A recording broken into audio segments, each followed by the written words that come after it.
Saat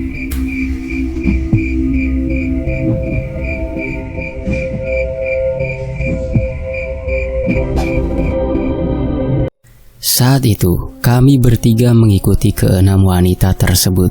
Selama perjalanan, suasana di kiri dan kanan kami benar-benar gaduh dan penuh dengan makhluk berbagai bentuk.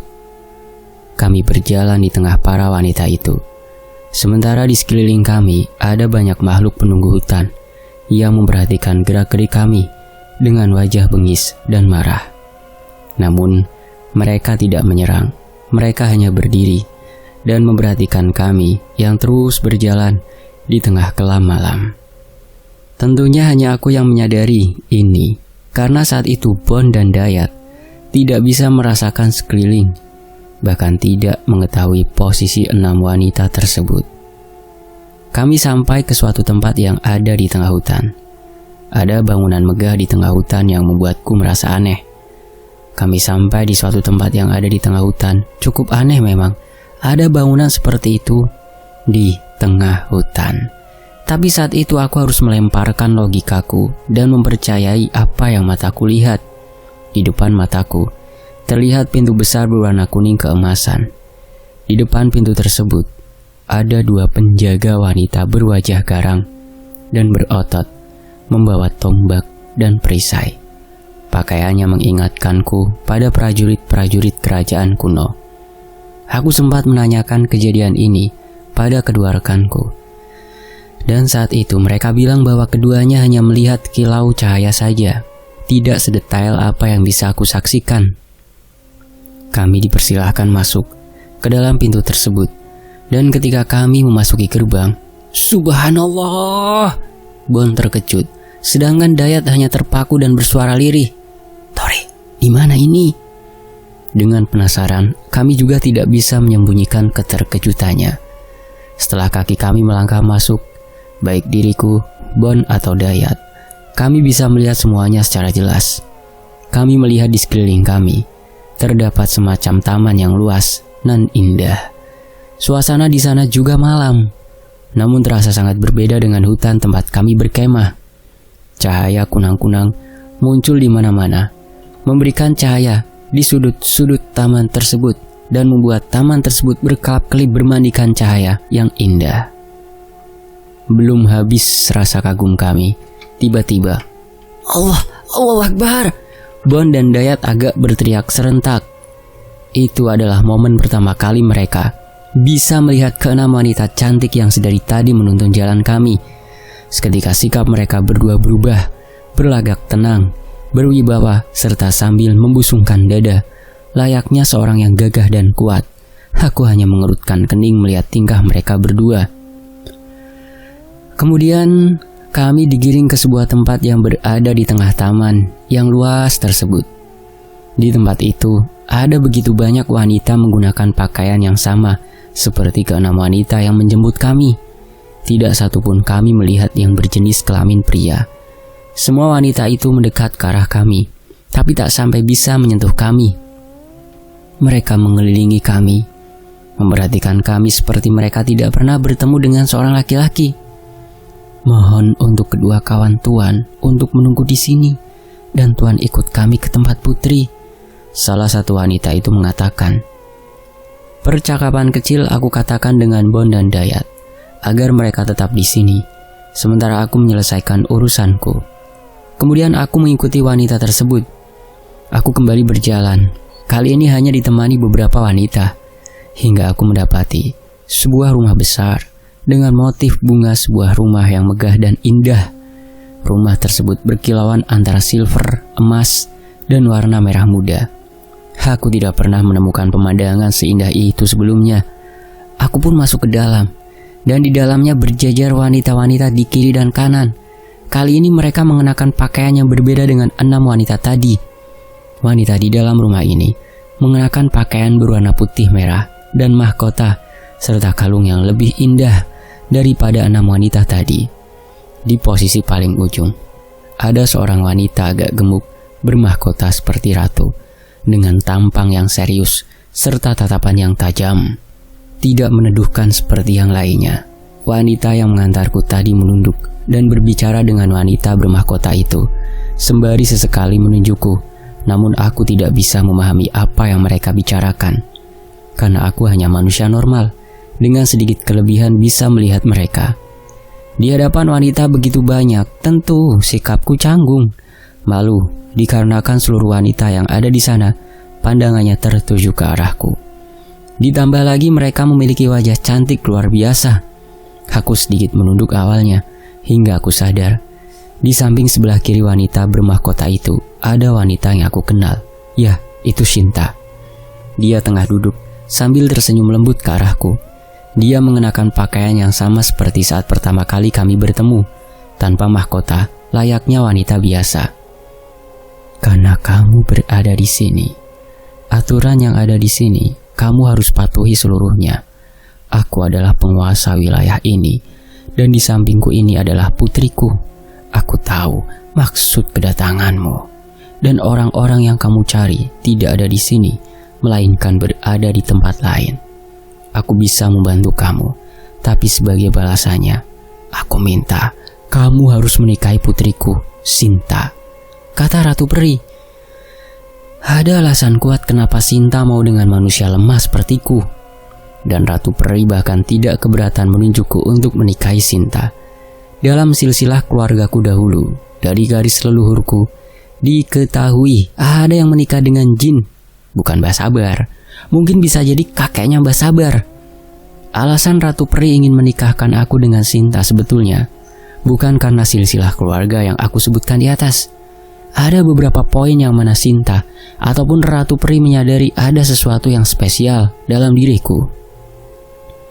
Sebetulnya, ketika pertama kalinya Shinta mendatangi kami dengan berubah wujud seperti sultan, Shinta sebetulnya memiliki niat untuk mengusir kami karena tindakan ceroboh sultan saat itu. Tapi, setelah Shinta bertemu denganku, dia menyadari sesuatu yang menarik perhatiannya. Shinta adalah makhluk jenis peri yang memiliki tingkatan jauh lebih tinggi dari makhluk lainnya. Jadi Shinta bisa menyadari ada sesuatu yang ditekan di dalam tubuhku. Seperti yang sudah diketahui, sesuatu itu adalah energi spiritual dalam jumlah yang besar yang ditekan di dalam diriku. Semuanya berkat Mbah Basil, leluhur Desta. Tapi karena energi spiritualku ditekan, aku jadi tidak bisa mengamalkan ilmu yang diajarkan Mbah Sabar secara maksimal, yang akhirnya aku berhenti dan meninggalkan ilmu yang diajarkan Mbah Sabar. Akan tetapi, suatu saat, aku akan bisa mengendalikan energi spiritual tersebut dan melepasnya. Kata Mbah Sabar ketika aku masih bersamanya, aku tidak berharap akan hal itu. Aku sudah nyaman dengan kehidupanku, pekerjaanku, dan aktivitasku seperti manusia pada umumnya. Untuk kedepannya aku pun tidak tahu akan seperti apa jalanku. Setelah berhadapan dengan Shinta dan ibunya, percakapan antara aku dan ibunda Shinta berlangsung singkat. Intinya aku menyetujui perjodohan ini. Shinta memang menarik dan tentunya cantik. Apakah ini berarti aku beruntung? Tidak sepenuhnya benar. Keputusanku menyetujui pernikahan itu merubah semua kehidupanku yang damai. Karena keputusanku ini ke depannya, justru aku masuk ke dalam masalah di dunia lain dan melibatkan banyak orang di sekitarku yang bahkan mengorbankan mereka. Setelah aku selesai bertemu ibunda Shinta, aku langsung diantar kembali ke tenda perkemahan kami tanpa Bon dan Dayat. Tapi Shinta ikut mengantarku saat itu. Dalam perjalanan, Shinta menjelaskan tentang keberadaan 11 orang yang kami cari. Menurut Shinta, apa yang dikatakan ibundanya adalah benar. 11 orang tersebut tidak ada di kerajaannya. Kemungkinan besar mereka berada di wilayah kekuasaan kerajaan Inya Rimbo. Bahasa Indonesianya adalah kakek hutan. Dan Shinta mengkhawatirkan bahwa kemungkinan besar mereka sudah menjadi budak di tempat tersebut. Karena pengikut Inya Rimbo kebanyakan bermasalah. Makhluk yang suka bertempur dan suka membunuh. Shinta juga menjelaskan bahwa ada 3 penguasa di hutan ini. Mereka berbentuk kerajaan dengan masing-masing pemimpin serta wujud yang berbeda. Kerajaan pertama adalah Inya Rimbo. Kedua, kerajaan orang Bunian. Dan yang ketiga adalah kerajaan yang dipimpin Ibunda Sinta, kerajaan peri. Inya Rimbo sendiri terkenal brutal dan sangat kuat. Mereka mampu berubah menjadi manusia dan kadang bersikap baik sesuai suasana hatinya. Orang Bunian ini termasuk sosok yang sering membantu manusia. Meskipun rata-rata orang Bunian lemah, orang Bunian memiliki kasta yang mana terbagi menjadi 3 kasta. Kasta tertinggi orang Bunian tidak memiliki kemampuan kuat jika dibandingkan Inya Rimbo. Tetapi orang Bunian memiliki teknologi yang luar biasa yang mampu menutupi kekurangannya. Keberadaannya orang Bunian pun sudah sering dilihat manusia, berupa makhluk berbulu, tanpa adanya cekungan yang berada antara bibir dan hidung. Itu adalah orang Bunian dengan kasta paling rendah yang sering dilihat oleh manusia. Percakapanku dengan Sinta berlangsung selama perjalanan. Aku mendapatkan banyak informasi baru yang tidak aku ketahui sebelumnya. Setelah aku sampai di tenda, barulah aku tersadar tentang rekan-rekanku. Di mana kawan-kawanku? Aku bertanya dengan sedikit panik. Tidak perlu khawatir. Sebelum matahari terbit, mereka akan kembali. Tersenyum Sinta menjelaskan. Sesaat sebelum aku meninggalkan kerajaan Sinta, ada beberapa persyaratan yang diberikan kepadaku untuk bisa menikahi Sinta. Namun aku tidak bisa sebutkan di sini. Sinta tidak langsung pergi. Kami sempat mengobrol berdua. Di dalam tenda kami bercakap banyak hal. Dan Sinta menjelaskan dirinya tertarik denganku dikarenakan aku memiliki aura hampir sama dengan kaumnya, terutama sangat mirip dengan ibundanya, atau disebut aura penguasa. Dan karena alasan itulah sebabnya aku sering didekati makhluk astral. Auraku menarik mereka untuk mendekatiku sebab tidak ada jaminan meskipun energi spiritualku ditekan, aura yang aku miliki sudah cukup membuat makhluk dari dunia jin tertarik. Selang beberapa waktu kemudian, hari mulai pagi dan aku mendapati Bon dan Dayat menghampiri tenda didampingi beberapa wanita yang menjemput kami waktu itu. Apa yang Bon dan Dayat lakukan di kediaman Sinta saat itu, mereka enggan untuk menceritakan. Mereka hanya mengatakan bahwa mereka sudah diberitahu jika aku akan menikah dengan Sinta dan mereka diminta untuk hadir mendampingiku. Perlu diketahui, aku dan rekan-rekan di kediaman Sinta sangatlah lama. Kurang lebih 1 hari kami di sana, 1 hari. Tidak ada siang maupun malam. Selama 1 hari itu suasana di kediaman Sinta seperti langit di waktu maghrib. 1 hari kami di sana mungkin hanya 1 jam ketika kami kembali. Setelah Bon dan Dayat sampai di tenda, Sinta dan rombongannya mengantarkanku kembali. Aku tunggu syarat yang harus dipenuhi sesuai kehendak ibunda. Dengan bibir yang mungil dan senyuman kecil, Sinta mengingatkan, aku akan kembali. Dalam waktu 3 hari dari sekarang aku akan kesini lagi. Dilanjut dengan rombongan yang mengantarkanku mengucapkan, kami permisi tuan, kata mereka serentak. Dayat hanya tersenyum-senyum simpul dan Bon sendiri seperti gelisah. Entah apa yang Bon pikirkan. Waktu mulai pagi dan kami berkemas meninggalkan hutan. Tentunya kami tetap menyisir hutan karena tujuan kami juga sebagai tim evakuasi. Namun di tengah perjalanan pulang, kami sempat bertemu rombongan lain dan informasi dari kelompok tersebut hingga saat itu pencarian masih belum ada perkembangan dan titik terang. 3 hari kemudian, kami bertiga datang kembali dan lengkap membawa syarat yang harus aku penuhi dan semuanya sudah aku persiapkan. Setelah aku persiapkan semua syarat-syaratnya, kami berangkat kembali ke hutan. Waktu itu sore hari sekitar jam 3 dan sebenarnya waktu itu aku dan rekan-rekanku diperintahkan untuk istirahat karena sudah ada tim khusus yang diturunkan untuk meneruskan pencarian. Alasan yang sama kami gunakan, yaitu ingin mengambil barang yang tertinggal dan kembali lagi secepatnya. Dalam perjalanan, Bon selalu mengingatkanku untuk jangan pernah mau melakukan hal tersebut, karena itu musyrik.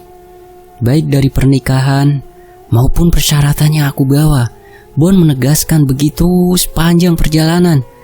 Bon sendiri pun sebenarnya tidak mau ikut awalnya, namun Karena aku memaksa Bon, akhirnya dia tetap ikut. Istighfar, Tori. Apa yang akan kamu lakukan itu tidak benar, dan itu jalan yang salah. Tak henti-hentinya Bon mengingatkan dalam perjalanan. Bon, mereka juga ciptaan Allah. Apa salahnya kita bersilaturahmi? Toh kita juga tak mencari wangsit atau hal-hal untuk kepentingan pribadi, jawabku. Benar, Bon. Kapan lagi kita punya pengalaman seperti ini? Ya, jika memang nantinya berdampak negatif, kita tinggalkan saja, Dayat menambahkan sambil tertawa. Bon hanya diam dan mengangguk sambil memasang tampang kecewa. Seandainya saat itu aku mendengarkan nasihat Bon, mungkin kehidupanku sebagaimana mestinya seperti kebanyakan orang akan tetap berjalan. Tapi jika itu tidak aku lakukan, banyak juga orang-orang yang tidak tertolong. Sama-sama ada hal positif dan negatif dari kedua keputusanku saat itu. Nyatanya, aku telah memilih jalan yang mana menjadi beban tanggung jawabku di masa depan. Dan kali ini pun sebenarnya Johnny, Romi, dan Inal juga mengikuti kami. Hanya saja aku tidak sadar, kami berenam, Johnny, Romi, Inal, Bon, Dayat, dan diriku sendiri adalah satu kesatuan, di mana ketika ada tugas, kami berenam selalu ada. Bisa kalian asumsikan sendiri seberapa dekat kami. Kami berenam punya kisah sendiri di hutan Pasaman, yang mana semua akan aku ceritakan di sini tanpa ada yang disembunyikan. Bon tidak bisa berkata apa-apa lagi. Sambil memasang tampang kecewa, dia gagal meyakinkan kami. Seandainya saat itu Bon berhasil mencegahku, mungkin kalian tidak akan membaca kisah horor ini di sini, di Fakta Sejarah. Beberapa jam berlalu, akhirnya kami sampai ke tempat tujuan. Kami segera mendirikan tenda dan segala perlengkapannya sambil menunggu malam tiba. Waktu terus berlalu hingga kami memasuki malam. Pepohonan rindang kini berubah jadi tempat gelap yang menyimpan misteri. Malam selepas Isya kurang lebih, Bon dan Dayat entah kenapa jadi lebih peka terhadap makhluk halus. Ya, malam itu Bon dan Dayat mampu melihat makhluk yang mondar-mandir di sekitar lokasi kami mendirikan tenda. Bon dan Dayat tanpa sengaja telah terbuka mata batinnya setelah masuk di kerajaan peri. Semudah itu? Iya, itulah yang terjadi jika manusia memasuki teritori jin dalam waktu lama. Setiap beberapa detik Dayat berkata, lihat itu. Kalian lihat tidak? Di sebelah sana, sebelah situ. Dan seterusnya. Agaknya dia tidak mempercayai apa yang dia lihat sendiri. Berbeda dengan Bon. Ketika Bon merasakan atau melihat hal tersebut, dia hanya beristighfar lirih. Bon dan Dayat kini tak seperti pertama kalinya waktu di sini. Sekarang mereka lebih tenang dan santai. Apalagi Dayat. Melihat hal itu bagi dia seperti melihat hal yang aneh, langka. Bahkan jika menurutku, Dayat terlihat menikmatinya. Sedangkan bagiku, itu musibah. Aku sudah kenyang melihat hal seperti itu dari ketika aku masih berumur 10-an tahun. Jika ada cara untuk menutup supaya aku tidak mampu bisa melihat hal demikian, tentu aku akan melakukannya. Untuk kalian yang masih ingin dibuka mata batinnya, ketahuilah, ini tidak sekeren yang kalian pikirkan. Bayangkan saja, ketika kalian ingin buang air besar, ada sosok hitam duduk di sebelahmu. Lalu ketika mau mandi, ada sosok wanita memperhatikan kalian mandi. Atau bagi yang sudah berkeluarga, ketika kalian hendak melakukan keajaiban, ada beberapa sosok memperhatikan kalian dan tertawa. Apakah hal itu nyaman? Tentu saja tidak. Tapi aku bisa mengatasi itu semua setelah aku memiliki pendamping jin. Jadi tidak ada sosok pengganggu di sekitarku. Akhirnya, waktu yang ditunggu telah tiba. Jauh dari mata kami memandang, terlihat cahaya yang lama-kelamaan berwujud menjadi 2 ekor kuda putih menarik sebuah kereta kencana. Di atasnya seorang wanita kekar yang garang, memakai pakaian seperti zirah kerajaan.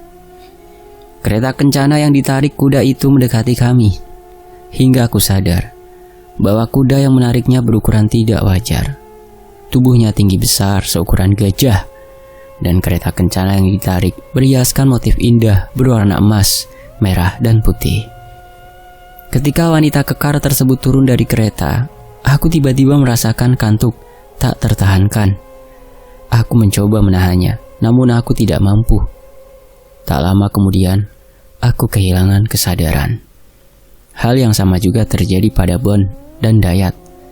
Ketika aku tertidur, ini Meraga Sukma ya. Ketika aku tertidur, aku bermimpi berada di ruangan yang sangat megah. Aku berpakaian seperti pakaian tokoh Gatot Kaca. Di hadapanku ada Ibunda Sinta menatapku dengan senyum puas. Serta di sampingku ada Sinta. Saat itu aku mampu menyentuh tangannya yang mungil dan lembut, seperti bukan mimpi atau menembus. Kali ini aku benar-benar merasakan menyentuh tangannya. Ibunda Sinta kemudian berbicara sesuatu yang aku tidak dapat pahami seluruhnya, namun aku tahu intinya. Intinya hari itu aku sudah resmi menikahi Sinta. Setelah panjang lebar penjelasan dan kata-kata sambutan, aku berpindah duduk di samping kanan Ibunda Sinta. Pastinya ada Sinta di sebelahku. Dan kurang lebih 3 langkah dari tempat aku duduk, ada Bon dan Dayat duduk layaknya tamu kehormatan. Mereka tidak berpakaian sepertiku. Mereka berpakaian biasa, namun mereka dikelilingi para wanita yang cantik. Dayat tampak sumringah, sedangkan Bon memasang muka yang serius, seolah tidak menggubris wanita yang mengelilinginya. Di ruangan yang luas dan indah tersebut, ada banyak sekali wanita dengan baju yang beraneka warna, mulai dari merah, putih, hijau, kuning, dan lain sebagainya. Semua duduk dengan rapi dan teratur berdasarkan warna baju mereka. Dan di setiap kelompok wanita tersebut berdiri seorang pengawal wanita. Tentu tiap pengawal berbeda penampilan berdasarkan kelompok yang dia kawal. Dan selayaknya acara pernikahan pada umumnya, di sana juga disuguhkan makanan dan minuman, namun aku tidak merasakan rasa apapun ketika aku mencobanya. Pesta itu berjalan lama. Ada yang menari dan ada yang datang sekedar berikan ucapan selamat. Hingga akhirnya Ibunda Sinta memberikan kami kode untuk menuju ke sebuah ruangan. Ibunda Sinta mempersilahkan aku dan Sinta untuk menuju ke sebuah ruangan. Kami berjalan ke sana dan diiringi beberapa wanita menyertai kami. Ketika aku masuk ruangan tersebut, aku mendapati ruangan itu dipenuhi bunga warna-warni yang berserakan di lantai, dan tampak keranjang yang tertutup tirai putih kemerahan. Setelah aku dan Sinta masuk, para wanita yang mengantar tadi lantas pergi sembari menutup pintu, meninggalkan kami berdua saja di dalam. Setelah ini, aku akan mengantar ke tempat orang yang kamu cari. Akan sangat beresiko memang, tapi karena aku sudah menjadi istrimu, kamu tidak perlu khawatir. Sinta mengatakan sambil tersenyum manis sembari melangkah dan duduk di ranjang. Aku mulai ragu kala itu. Apa ini mimpi? Atau semuanya ini nyata? Tidak, aku tidak mampu membedakannya. Aku berkata dalam hati, tanpa aku mengungkapkan kata-kata itu. Sinta menjawab seperti mampu membaca isi hatiku. Kamu tidaklah bermimpi. Kamu hanya melepas ragamu sekarang. Dan kamu juga tidak perlu khawatir. Ragamu dan rekan-rekanmu sekarang aman. Karena dengan begitu, dengan Meraga Sukma, kamu mampu menyentuhku. Sambil tersenyum kecil dia mengatakan, jika kalian bisa bayangkan ya, nih, suasana di ruangan tersebut sangatlah kaku. Penyebab utamanya adalah kecanggunganku. Bagaimana tidak, aku di sana hanya berdua dengan Sinta. Mau bagaimanapun, aku tetap menyadari bahwa Sinta itu bukan manusia, mau secantik apapun sosoknya. Aku masih berdiri dengan rasa kebingungan dan canggung seperti keraguan. Sinta tentunya menyadari sikapku. Kemudian Sinta berdiri, tidak melayang lagi ya, mungkin karena di alam mereka. Kemudian Sinta berdiri sambil berjalan pelan ke samping mondar-mandir di depanku dibarengi sembari bergumam. Aku paham begitu banyak keraguan dalam dirimu. Kamu pun belum sepenuhnya mengenalku dan sosok asliku. Kamu berbeda dengan salah satu temanmu, Dayat. kamu tidak mudah tergoda dengan keindahan. Sekarang aku akan perlihatkan wujud asliku, tapi aku punya satu syarat. Maukah kamu menerima syarat itu? Kata Sinta. Apapun syaratmu, tentunya pilihanku hanya iya. Jika memang dari awal aku punya pilihan untuk memilih, tentu aku tidak secepat ini berada di sini. Karena aku yakin, jika aku menolak penawaran ibundamu saat itu, aku tidak akan pernah bisa pergi dari sini. Sekarang, kamu adalah istri. Aku pun tahu syarat dan pantangannya. Kamu menyadari tentunya jika di anggota keluargaku ada yang memiliki istri gaib juga. Katakan saja satu syarat kamu itu. Aku ingin mendengarnya. Dengan jelas aku katakan, kamu memang cerdas, hati-hati, dan mampu membaca situasi. Tapi kamu memang menerima sungguh-sungguh. Aku tahu itu. Hanya rasa penasaran kamu tentang wujud asliku yang buat kamu ragu. Maka, untuk menghilangkannya, akan aku perlihatkan wujudku sesungguhnya. Dan syaratnya adalah, setelah kamu melihatnya, aku akan terus mengikutimu kemanapun kamu pergi. Kata Sinta tegas. Aku hanya mengangguk dan bersiap untuk melihat apapun itu. Sinta melangkah maju satu langkah dan mulai berucap perkataan yang tidak bisa aku pahami apa maksudnya. Secara perlahan-lahan, aku menyadari ada perubahan pada sosok Sinta. Mulai dari tangannya yang kecil dan lentik, mulai berubah menghitam dan keluar kuku yang panjang.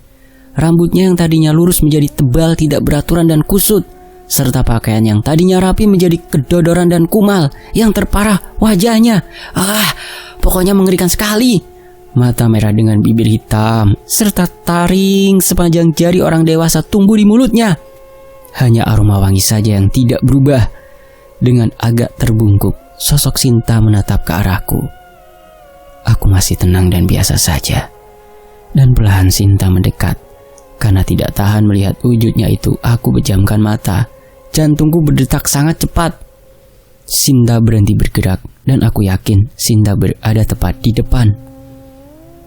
Buka matamu, suamiku, Sinta berkata. Akan tetapi, suaranya agak lain. Sebelumnya suaranya lirih dan lembut. Saat itu suaranya lebih padat dan jelas. Sejenak aku berpikir dan menguatkan mental. Perlahan membuka mata dan aku seketika kaget. Ada apa, suamiku? Sinta mendekatiku lagi setelah sebelumnya aku menjauh karena kaget. Inilah sosok asliku, Sinta melanjutkan. Aku mundur karena terkejut oleh hal lain. Sosok Sinta saat itu bukan wujud yang mengerikan seperti yang terakhir aku lihat sebelum memejamkan mata. Akan tetapi, Sinta yang lebih terlihat dewasa, berpakaian putih, berselendang, bermahkota dengan perhiasan serta bibirnya yang sebelumnya pucat, kini berwarna kemerahan. Aku ralat kalimatku mengatakan bahwa Sinta yang sebelumnya itu cantik. Sinta dalam wujud dewasanya aku katakan aslinya adalah kecantikan yang luar biasa. Bisa aku anggap mendekati sempurna, karena kesempurnaan hanya milik Yang Maha Kuasa. Maksudnya apa ini? Aku bertanya yang masih sedikit takut di balik kekagumanku. Kami adalah bangsa peri yang mampu berubah bentuk. Ketika kaum kami terancam, kami dapat merubah penampilan yang membuat makhluk lain takut. Tapi sosok asli kami adalah seperti yang kamu lihat. Inilah wujud asliku yang sebenarnya. Sinta mengucapkannya sambil menarik tanganku menuju keranjang. Sinta memang jenis makhluk peri. Meskipun ada beberapa jenis peri, aku masih tidak bisa menyebutkan jenis peri apa Sinta itu. Hanya aku saja yang boleh mengetahuinya. Peri adalah salah satu makhluk yang memiliki keindahan luar biasa, atau bisa disebut sebagai bidadari bumi. Zaman dahulu, peri sering menampakkan diri kepada manusia yang disukainya, karena peri adalah makhluk yang seluruhnya wanita. Dahulu, peri lebih suka dengan seorang laki-laki manusia dibandingkan dengan makhluk lainnya. Di samping manusia adalah makhluk yang paling sempurna, manusia lebih mudah dikontrol atau dimanipulasi oleh peri. Tapi semakin perkembangan zaman, manusia semakin memiliki kecerdasan luar biasa. Peri tidak lagi bisa memanipulasi manusia. Akhirnya, ada sebuah kesepakatan antara manusia dan peri untuk menjalin kontrak pernikahan. Semakin maju lagi perkembangan zaman, dengan kecerdasan manusia, nenek moyang kita mampu menguasai segala ilmu yang dimiliki bangsa jin. Jadi manusia tidak bisa lagi diremehkan.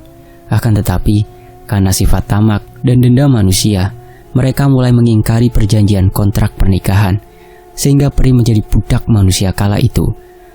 Sejak saat itu peri mulai menutup diri, karena manusia saat itu rata-rata memiliki kemampuan kuat yang mana peri tidak bisa menandinginya. Meskipun awalnya bangsa peri yang pertama memperbudak manusia, itu menjadi karma bagi bangsa peri sendiri. Hingga sampai saat ini, peri tidak lagi berhubungan dengan manusia. Meskipun ada, kebanyakan peri memiliki niat jahat. Mungkin keberuntungan bagiku bisa mengendalikan Sinta, bukan sebaliknya. Duduklah, pinta Sinta tersenyum sambil duduk di ranjang. Aku kemudian duduk sambil melihatnya dalam keadaan takjub akan kecantikannya. Dan Sinta menyusul duduk tepat di sampingku. Kamu sudah melihat wujud asliku dan menerima syaratnya. Dan sekarang aku adalah istrimu. Silahkan, apa yang ingin kamu lakukan kepadaku? Kata Sinta menggoda dengan tatapan indahnya. Dek, dek, dek, dek, dek. Jantungku berdetak kencang. Pikiranku semrawut, tidak karuan. Bagaimana tidak, saat itu di sampingku ada wanita yang super cantik, duduk di atas ranjang yang sama, dan statusnya istriku pula. Aku tidak munafik, aku lelaki normal. Melihat kecantikan dan keadaan seperti itu, membuatku melupakan fakta bahwa Sinta sebetulnya bukanlah manusia. Aku memandang Sinta seperti kucing melihat ikan yang siap untuk menerkam. Sinta pun membalas pandangan. Raut wajahnya yang memberikan sinyal bahwa dia pun menginginkannya. Aku mulai mendekatkan diri lebih dekat. Wajah kami saling berdekatan, hanya beberapa sentimeter, hingga aku merasakan hembusan nafasnya. Kami terus mendekat dan terjadilah yang seharusnya terjadi. Tidak banyak lagi kalimat yang saling kami tanyakan. Waktu kami dihabiskan dengan saling memberikan kasih sayang, cinta, dan kebahagiaan. Aku tidak ingat berapa lamanya kami berada di ruangan tersebut. Yang aku ingat, kami melakukannya berkali-kali. Anehnya aku tidak sedikit pun merasa lelah. Ada kemungkinan bagi peri bisa hamil dan melahirkan anak manusia. Hal itu terjadi jika manusia menyentuh secara fisik, bukan secara gaib. Dan biasanya, jika manusia berhubungan secara fisik dengan peri, ada dampak buruk yang terjadi kepada manusia itu sendiri. Bisa terkena gangguan jiwa, terkontaminasi energi negatif berlebihan, sehingga menjadi manusia itu sendiri seperti siluman, dan bahkan kematian. Lalu yang terjadi denganku di atas bukan terjadi secara fisik, melainkan secara gaib. Karena saat itu diriku dalam keadaan meraga sukma. Akan tetapi, meskipun dalam keadaan meraga sukma, bukan berarti tidak bisa merasakan. Ada tingkatan tertentu seorang bisa merasakan, mencium bahkan menyentuh sesuatu saat dalam keadaan meraga sukma. Tentu, prosesnya akan sangat panjang jika tidak dibantu oleh ahlinya. Ada tahapan panjang untuk melaluinya, seperti awalnya harus buka mata batin. Buka mata batin sendiri ada tingkatan, jika tidak salah 7 tingkat. Setelah menguasai tingkat 7 barulah seorang bisa dengan mudah meraga sukma. Dan meraga sukma sendiri memiliki tingkatan 7 atau 10 tingkat. Untuk bisa merasakan mencium dan menyentuh, seseorang harus sampai tingkat akhir dalam meraga sukma. Bersambung. Yang bagian ini gak usah ditiru ya. Jadi manusia normal aja, terima padanya ya, gak usah neko-neko. Saya pamit. Demikian bagian 2, pertemuan dengan peri hutan Sinta dari Sinta Diary. Teman-teman juga bisa mampir ke akun Karya Karsa beliau. Linknya ada di deskripsi ya. Saya pamit. Wassalamualaikum, sampai jumpa di bagian berikutnya. Tetap di Fakta Sejarah. Alhamdulillah.